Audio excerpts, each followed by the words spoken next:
On se fait, parce qu'il te reste 10 minutes, je crois, on va se faire la conclusion.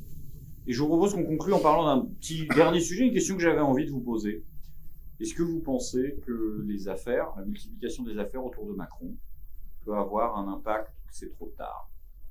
Je vais te donner un exemple. Derrière l'affaire Alstom, tout comme derrière l'affaire McKinsey, parce que derrière l'affaire McKinsey, tu as l'affaire BlackRock, tu as l'affaire machin, tu as l'affaire truc. Tu as ce qu'on appelle le pacte de corruption. C'est-à-dire qu'une partie de l'élite française, exactement ce qui avait eu lieu à la fin de l'Union soviétique, est en train de piller le pays. Ce qu'on avait appelé à l'époque la grande braderie à l'Est, pour reprendre le mot du sociologue Carnot. Bon, eh bien c'est ce qui est en train d'arriver à la France. Eh bien Macron connaît tous ces gens-là, c'est ceux qui ont payé sa première campagne et dont certains rechignent à payer la seconde.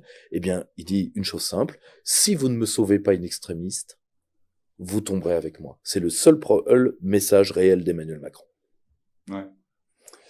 Les affaires, d'abord, je pense que c'est très partagé par la population, en particulier dans les catégories populaires, qu'il y a un pacte de corruption. Et il y a eu suffisamment d'affaires bien avant Emmanuel Macron, et ça a l'air de s'aggraver.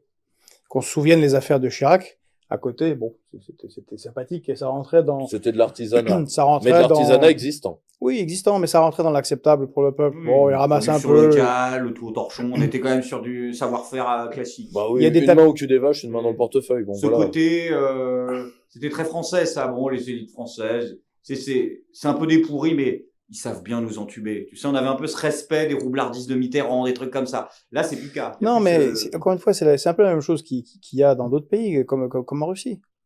Le gars, ok, il tape dans la caisse, il a aidé ses proches, mais c'est la France. En 2003, il dit niet aux Américains. Donc, on est un grand pays. Bah, bon, ok, qu'il ait des tapis pas chers iraniens, bon, on s'en fout. Mais après, on bascule dans des gens qui, en même temps, s'abordent le service public et s'en mettent plein les fouilles, mais en version colossale. L'affaire de Kadhafi a fait de la casse dans le peuple, l'affaire de Sarkozy. Et je pense que cette histoire de McKinsey, c'est juste une confirmation de ce que les gens pensent qu'il se passe au sommet du pouvoir.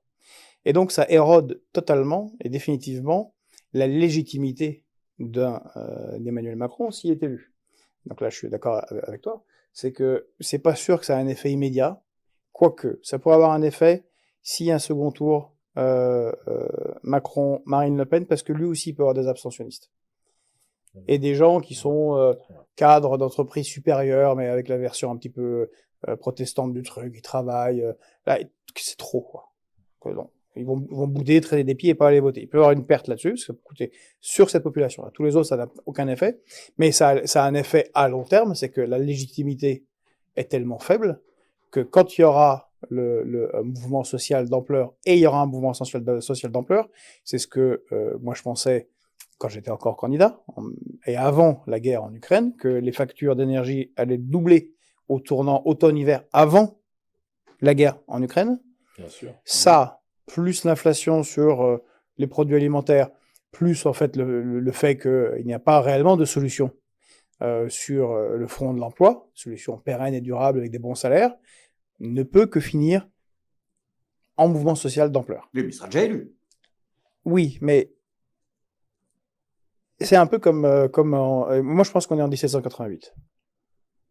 Il y a des gens qui ont alerté au sommet. Il y a eu des Necker qui ont dit au roi Louis XVI, alors Louis XVI n'étant pas que Emmanuel Macron, mais cette élite qui est là-haut, c'est trop. C'est-à-dire qu'il va falloir faire une réforme. Il faut faire une grande réforme. Oui, beaucoup moins. Il faut faire une grande réforme. Il y a trop qui est pris.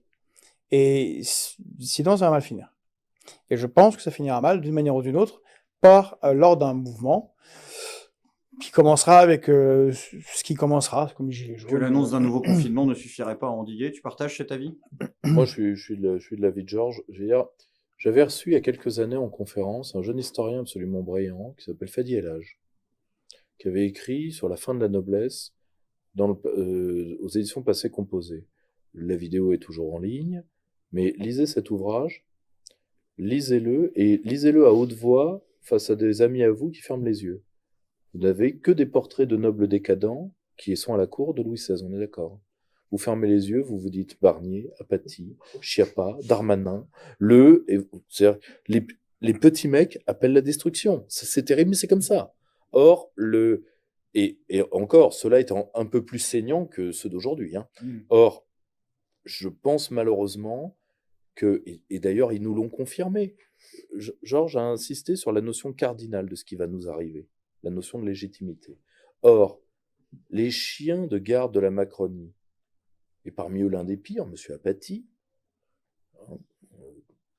faut se méfier d'ailleurs quand on donne la puissance locutive à des mecs comme ça, parce que ça peut vraiment avoir l'effet porte de saloon. Mais il a dit oui, mais Gérard Larcher, triple sauce, a dit oui, mais Monsieur Macron est indifférent à la légitimité, mais en quoi? Mais la légitimité, est-ce que c'est si important que ça?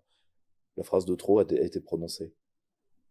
Quand tu commences à te dire oui, mais la légitimité, finalement, je m'en fous. Parce qu'au passage, après, tu me rediras des leçons sur les tyrans sur les tyrans tropicaux, etc. Mais quand tu as dans ta tête que la légitimité n'est rien, que tu peux gouverner contre l'intérêt de l'histoire et contre l'intérêt des populations parce que on t'a donné par prédestination quelque chose, c'est-à-dire que l'inégalité est naturelle, que ton pouvoir ne t'a pas été conféré, que tu l'as parce que tu l'as de bon droit et de ton bon plaisir, bah là, la pente, elle est rapide à dévaler.